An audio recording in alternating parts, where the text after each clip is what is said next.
नमस्कार दोस्तों, हमारे चैनल पे आपका बहुत बहुत स्वागत है। और आज की कहानी है लोगों का काम है कहना। मेरा नाम अनीता है और आज मैं आपको अपनी कहानी सुनाने वाली हूँ। मेरे पति सुमित ने अपनी ज़िंदगी में बहुत मेहनत की है। वो ज़्यादा पढ़े लिखे नहीं थे, इसलिए हमेशा से मेहनत और मजदूरी का काम ही उन्हें मिला और घर चलाने के लिए उन्होंने यही किया। हमारे 2 बच्चे हैं, बेटा 12 साल का है और मेरी बेटी 15 साल की है। अभी तक मेरे पति जैसे तैसे अपना घर चला रहे थे।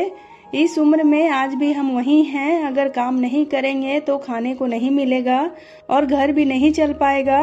बेटा और बेटी की पढ़ाई पूरी नहीं हो सकेगी क्योंकि मेरे पति की अब ऐसी स्थिति नहीं थी कि वो मेहनत और मजदूरी कर सके।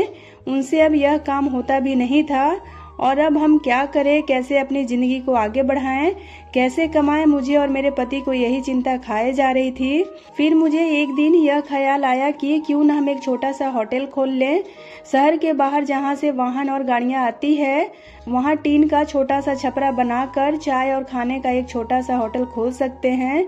मैंने अपने पति से यह बात कहा तो उन्होंने कहा कि दुकान खोलने के लिए पैसे चाहिए। मैंने कहा टीन का छपरा लगाना है, बस उसके लिए पैसे लगेंगे, बाकी सारा खाना बनाने का सामान हम अपने घर से लेकर जा सकते हैं। थोड़े पैसे मैंने अपने परिचित से मांगे ताकि हम अपना छोटा सा होटल शुरू कर सके। मेरे पति के मन में अभी भी संकोच था और वो बार बार मना कर रहे थे, लेकिन मैंने कहा हम एक बार कोशिश करते हैं और ज़्यादा कुछ नहीं लगेगा। कुछ दिनों तक मनाने के बाद वो मान गए और हमने एक छोटा सा होटल शुरू कर दिया। पहले दिन मैं और मेरे पति वहां अपने होटल पर बैठे थे, लेकिन कुछ खास लोग नहीं आए। होटल छोटा और ऊपर से सभी खाने वाले पहले ही अपने होटल फिक्स किए होते हैं कि उन्हें कहाँ रुकना है और कहाँ खाना है। हमारा पहला दिन निराशा भरा था। कुछ दिन ऐसे ही बीत गए। कोई इक्का दुक्का लोग चाय पीने रुका करते थे, लेकिन इतना आमदनी नहीं होता था कि उससे हम अपना घर चला सके। मेरे पति फिर से किसी काम की तलाश में लग गए। उन्हें एक काम भी मिल गया जहां पैसे कम थे लेकिन मजदूरी भी कम थी। उन्होंने वो कर लिया, लेकिन मैंने होटल पर जाना नहीं छोड़ा। अब मैं अपने बेटे और बेटी के साथ वहां जाने लगी थी। हमने हिम्मत नहीं हारी और धीरे धीरे कुछ लोग हमारे यहाँ भी आने लगे। 2-3 महीने में ग्राहक और भी ज्यादा आने लगे और फिर कोशिश करते करते अब हमारे यहाँ भी लोग रुकने लगे थे। उन्हें घर जैसा खाना मिल रहा था, इसलिए हमारा छोटा सा होटल भी चल पड़ा। मेरे पति जितना कमाते उससे ज्यादा अब होटल से कमाई होने लगी थी। देखते ही देखते हमने जो छोटा सा होटल खोला था उससे हमारी आर्थिक स्थिति में बहुत सुधार हो गया और जो हमने कर्जा लिया था वो भी उतर गया। हमें जीने की एक नई उम्मीद मिल गई थी और इस तरह सब कुछ अच्छा चल रहा था। होटल को खोले अब 5 महीने हो गए थे। हमारे चेहरों पर रंगत आ गई थी, लेकिन फिर ऐसा कुछ हुआ जिसके बारे में हमने सोचा भी नहीं था। एक दिन घर से जब हम लोग होटल के लिए जा रहे थे तभी मेरे पति कहते हैं आज से होटल बंद, कोई भी अब वहां नहीं जाएगा। यह कहते वक्त वो बड़े ही गुस्से में थे। ऐसा गुस्सा मैंने उनके चेहरे पर आज तक नहीं देखा था। मैंने बोला क्या हुआ, ये क्या बोल रहे हैं आप? इतना अच्छा हमारा होटल चल रहा है, आपको क्या हो गया है आज? वो बोले मैंने कहा ना कोई भी अब वहां नहीं जाएगा, ना तू ना तेरी बेटी। मैंने बोला आप शांत हो जाइए, आपकी तबीयत ठीक नहीं है, आप आराम करें, हम लोग इस बारे में बात करते हैं। वो और भी ज्यादा गुस्सा हो गए और कहा कि अब कोई बात नहीं होगी इस बारे में, मैं जितना कमाता हूँ उतने से घर चल जाएगा, तू अब वहां नहीं जाएगी। मेरे पति का ऐसा रूप मैंने पहले कभी नहीं देखा था। उस दिन मैं होटल पर नहीं गई, लेकिन जब वो शाम को आए तो भी उनका मुंह उतरा हुआ था। मैंने सही समय देखकर उनसे बात की। मैंने उनसे पूछा कि क्या हुआ, आपको ऐसा क्यों बोल रहे हैं? वो बोले कि मेरा मुंह मत खुलवा, मैं सब जानता हूँ कि तू क्या कर रही है। जब तक मैं तेरे साथ होटल पे रहा तब तक वहाँ कोई नहीं आता था और मेरे जाते ही होटल चलने लगा। आखिर ऐसा भी क्या चमत्कार हो गया? मेरे तो होश ही उड़ गए थे ये सुनकर, और वो क्या बोलना चाहते थे मैं अच्छे से समझ चुकी थी। ऐसी बात वो भी शादी के इतने सालों बाद उनके मुंह से सुनकर मुझे यकीन ही नहीं हो रहा था कि यह मेरे पति हैं। मैं एकदम से खामोश हो गई, लेकिन मेरे आंसू रुक नहीं रहे थे। मेरे मुंह पर अब होटल का नाम भी नहीं आया और फिर इस तरह की बातें सुनने के बाद मेरा अब कुछ करने का मन भी नहीं हुआ और फिर मैं उस दिन से खामोश हो गई।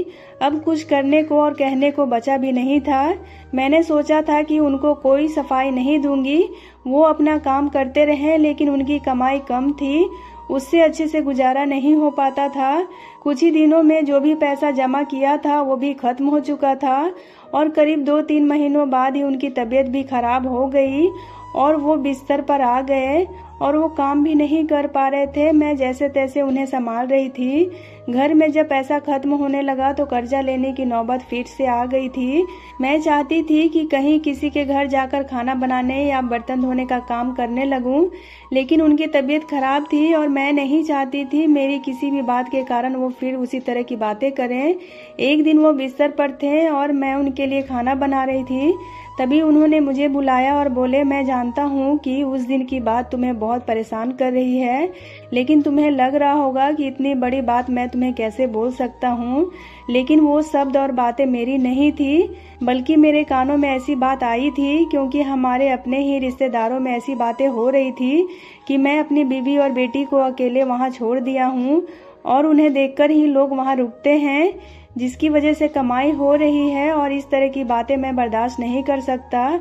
हम 2 रोटी कम खा लेंगे, लेकिन मैं यह सब नहीं सुनना चाहता था। समाज और यहाँ के लोग, खास करके आपके परिचित और रिश्तेदार, आपको आगे बढ़ता देख बहुत कुछ कहने लगते हैं, लेकिन लोग इस हद तक गिरेंगे मुझे इसका अंदाजा नहीं था और मेरे पति भी उनकी बातों में आ गए थे। उस समय शायद मैं भी उनकी जगह होती तो यही करती, मुझे भी उतना ही बुरा लगता और शायद मैं भी वही फैसला लेती जो मेरे पति ने लिया था। फिर मैंने उन्हें कहा कि अब कहाँ हैं आपके वो शुभ चिंतक जो इस समय आपकी मदद करने नहीं आए। जाइए, अब उनको बोलिए हमारे घर में खाने को नहीं है, आपकी तबीयत भी खराब है। अब आप बताइए कौन आया हमारी मदद करने को। दुनिया किसी को खुश नहीं देख सकती है और अगर कोई मेहनत करके आगे बढ़ता है तो सारे प्रयास करके उसे पीछे धकेलने की कोशिश करते हैं और आप उनकी बातों में आ गए हैं। वो लोग सफल हो गए हैं, इसलिए सबको बात बनाना है। अब अगर हम भूख से मर जाएंगे तो भी उन्हें बातें मिल जाएगी। वो लोग कुछ समय तक बोलते, अगर हमें कोई फर्क नहीं पड़ता तो वो थक कर हार मान लेते। वो पीठ पीछे ही इस तरह की बकवास कर सकते हैं, सामने आने की तो उनमें हिम्मत ही नहीं है।